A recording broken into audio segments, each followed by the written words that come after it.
Hey film fans, this is Movie Talk with Aaron Hunter. I'm Aaron Hunter. Let me ask you a question. Do you like going to the movies alone? I don't mean necessarily to an empty cinema, although that might be the case sometime, but on your own, without anyone else. No friends, no family, etc. Just you and the movies. I love going to the cinema by myself. It feels like some, special combination of private public act. You're there with other people, presumably. I have sat in a cinema and watched a movie when there was nobody else in the whole movie theater, although maybe only once or twice in my life. Usually there's at least a few others there. It's very public. You're all doing the same thing together. You're all taking part in this experience. Maybe you're laughing at the same jokes or crying at the same tragic moments or screaming at the same horrific incidents, whatever it might be. It's very public. And yet there you are, sitting in the dark, alone. It feels very private. So much so that sometimes even after all these years, I sometimes feel a little bit strange going up to the counter and being like, "One for the movie, please." Yeah, it's just me. But I love it. In fact, the last film I saw before the COVID lockdown was Parasite, which I saw alone. I just happened to be in town. I used to work at this university outside of the city, and I would sometimes have to take the train into the city center and then another bus out to my house. And I was in the city center and I was like, I wonder what's playing. Parasite, yes, I'm gonna go see it. Saw that. And the lockdown came about, less than 2 weeks later. And the first film I saw after the lockdown ended, F9, I also went to by myself. That was just a case of trying to support the film industry. Doing it for you, Vin Diesel. Actually, if you know me, you know that I have a not-so-secret love of the Fast and Furious films. In fact, if you want to see my ranking of them, it's right there. But both of those films I saw on my own. I've been going to the cinema on my own for a long time. The first film I remember, and I believe it's the first one I went to see by myself, was the 1981 version of The Lone Ranger. This is not a Western that is fondly remembered, but I didn't care at the time. I was 10, and it was playing in the old Bangor Opera House, which still exists in my hometown of Bangor, Maine. It's downtown. It's a 1920s building. It's an Art Deco building, and today it's a theater, part of Bangor's Penobscot Theatre Company. But when I was a kid in the 70s and 80s, maybe even up to the early 90s, but I don't think so, it was a cinema. It was the Bangor Cinema, I think it was called. And I saw a lot of movies there. And when I turned 10, it started to be okay for me to go downtown by myself. It was only about a 5-minute bike ride or maybe a 15-minute walk.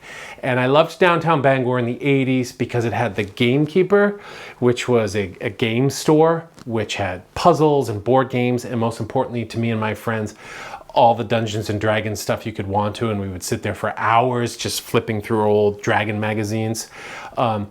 It had a video arcade, Action Family Arcade, where I'd lost a lot of quarters. And it had the Bangor Movie Cinema. And so it was a Saturday afternoon. I see that the film came out in May, but I feel like it was after school had ended. I don't know how long it played. It wasn't a huge hit. It was kind of a bomb. And I was bored, and my mom was like, why don't you go to the movies? So she gave me $5, which was enough for the movies, popcorn or candy probably, and a soda. And I walked down on my own. Maybe I rode my bike, and I saw The Lone Ranger. And there weren't many people there. It was a Saturday, it was a matinee. Maybe it was a Saturday, maybe it was a weekday. It was after school, I'm pretty sure, hazy memory here. I loved it. I absolutely loved it. It was thrilling. It's a beautifully made film. It's directed by William Fraker, who's mainly known as a cinematographer. And the cinematography is by Laszlo Kovacs, one of the great American cinematographers of the second half of the 20th century. So the two of them together have crafted a beautiful film. It's got music by John Barry, a host of incredible sort of character actors. Christopher Lloyd is in there. It has this kind of dead center. Clinton Spilsbury plays the Lone Ranger. It's his only credited role as far as I know.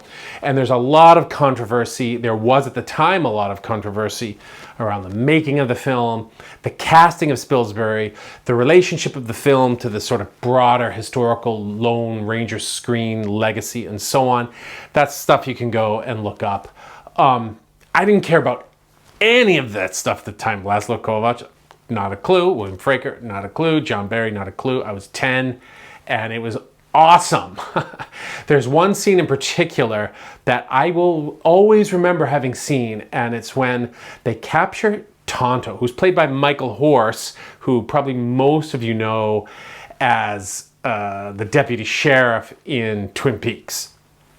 And he's been captured and they're going to hang him, and he's on the gallows and the noose is around his neck, and the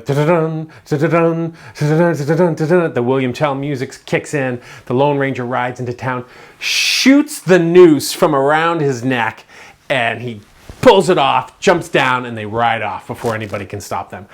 This kind of blew me away when I was 10. I was like, oh my God, it did what movies are supposed to do. I watched it. I was going through a spate of showing my kid Westerns last winter, kind of on and off over COVID in general. And I didn't love it. It's kind of slow and meandering. It could use a better edit. A film scholar I know, Andrew Nelson, argues that it's better than we remember. And I'm going to link to his podcast about it below. And if you're really interested in Westerns, he's got about 20 episodes of this podcast about Western movies, and they're all fascinating. I highly recommend them. But when I watched it this winter, I was like, it's not quite what I remember. But in my memory, it was immense, it was intense, it was amazing. And I think one of the important things about that day was it burned into my brain the notion that going to the movies on your own is fun. And I have loved doing it ever since then. How about you? Do you like going to the movies on your own? Does it make you feel a little bit weird, or do you absolutely love it? What's the first movie you saw by yourself, or what's the last movie you saw by yourself? I'd love to hear any of your stories in the comments below. Thanks for watching, everybody. This is Movie Talk with Aaron Hunter. I'm Aaron Hunter, and thanks for watching another episode of My Movie Memories. I'll be back with another one soon. Until then, keep watching movies.